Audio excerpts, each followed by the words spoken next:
menos complejo y polémico del que discutimos el día de ayer: modernidad y tradición en la obra de José María Argueda. Se nos dijo ayer que José María Argueda transformó el arte de la novela en un instrumento retórico que le permitió articular su experiencia etnográfica en los Andes, y lo logró a tal punto que se hace imposible separar al autor de su literatura y al mundo andino de su vivencia de esta realidad. Sin embargo, su defensa cerrada del indio suscitó censura. Se le acusó a Argueda de mistificar con nostalgia arcaizante y pasadista un modelo cultural inmóvil que le impedía proyectarse al futuro con un candidato en un espejo de oro.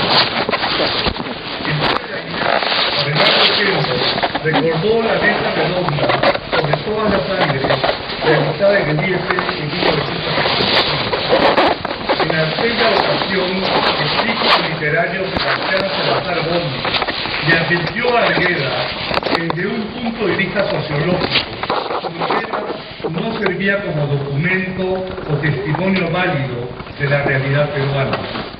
Este hecho hirió profundamente al escritor, pero como ha señalado José Alberto Portugal, la crisis de recepción generada por la aparición de Todas las Ángeles nos permite hoy conocer mejor lo que significó la construcción y recepción de su canon literario en el seno de la intelectualidad progresista izquierdista peruana. Se ha dicho que los literatos y sociólogos de aquel momento no juzgaron literaria, sino literalmente la obra de Argueda, en parte por la indefinición ideológica de su autor.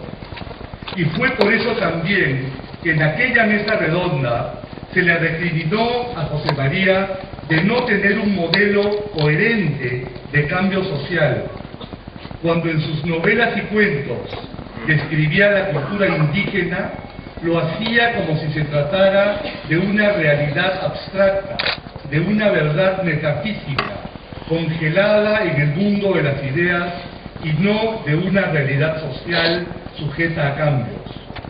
En vez de hablar de la progresiva modernización de la cultura andina y de su paulatina absorción al mundo occidental, describía cómo ciertos indios, en vez de cholificarse, por usar el término de Aníbal Quijano, de manera irreversible, retornaban a su matriz cultural original quechua y continuaban viviendo y pensando en términos de una cosmología sacral tradicional.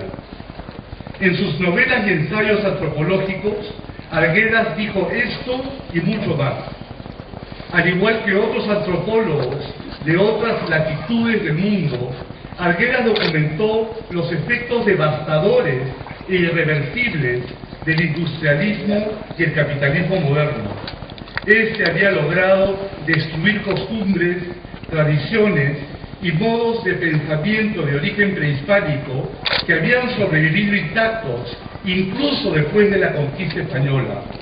La secularización del indio había sido más destructora para él que la religión católica introducida por Pizarro, con todas sus campañas de extirpación de idolatrías indígenas que durarían casi 200 años. Arguedas pormenorizó cómo a finales de los años 50 la clase señorial mestiza del Cusco, Huancavelica y Cajamarca inició una campaña de autodemolición de su antigua arquitectura colonial, artefactos y mueblerías antiguos incluidos, por considerarlos los signos vergonzantes del atraso. Y sin embargo, el 17 de junio de 1956, Arguedas escribió un artículo en el Dominical del Comercio deslindando posiciones con aquel, y lo cito, indigenismo fanático que por amor a una cultura indígena pura pretendía aislar a su objeto de veneración de todos los logros civilizadores de la humanidad. Lo quieren al indio tal como está, puro, escribía Arguedas, conservado puro por consecuencia de la miseria, el aislamiento y la servidumbre. Se escandalizan cuando alguien afirma que el amor al pueblo indígena o indio debe convertirse en una gestión encaminada a que cambie su actual situación y se convierta en un agente productor en la economía y el arte en igualdad de condiciones que el hombre moderno, en posesión de todos los instrumentos creados por el genio humano. Hasta allí la cita. Así se explica que en 1966 Arguedas escribiera una oda al jet, aunque lo usara de excusa para divinizar al hombre y evocar el mundo de arriba de la cosmología andina. En una reseña autobiográfica escrita por Arguedas y conservada en los fondos de la Biblioteca Nacional, Arguedas sostiene que el hombre peruano tiene, y lo cito, las fuerzas de la tradición, directamente vinculadas al mito, y el poder de asimilar la maquinaria de la civilización moderna, aunque éstas chocan y se armonizan con ese carácter rítmico y fuego de los mundos nacientes, en que la crueldad y el invencible destino de formar son igualmente profundos. Si de la fricción creativa entre la tradición y la modernidad surge para Arguedas el hombre del futuro, ¿cómo calificar su propuesta cultural? Estamos ante una política precursora de la interculturalidad que se adelantó a los debates actuales sobre la identidad en un mundo globalizado, o estamos ante una utopía andina y las ficciones arcaizantes del indigenismo, como lo sugirió en su momento nuestro laureado Premio Nobel de Literatura Mario Vargas. Y luego, ¿no será la crítica moderna a la utopía arcaica el corolario del mito secular del progreso? Un mito europeo del siglo XIX que se ha esfumado de nuestras nuevas selvas urbanas. Para responder esta y otras preguntas, hemos reunido a un grupo de académicos de primer nivel. Hugo Neira, destacado sociólogo e historiador que ha reflexionado, entre otros asuntos, sobre lo cholo y el legítimo interés. Julio Cotler, reconocido antropólogo, sociólogo y politólogo, autor de un clásico de nuestras ciencias sociales, Clases, Estado y Nación en el Perú.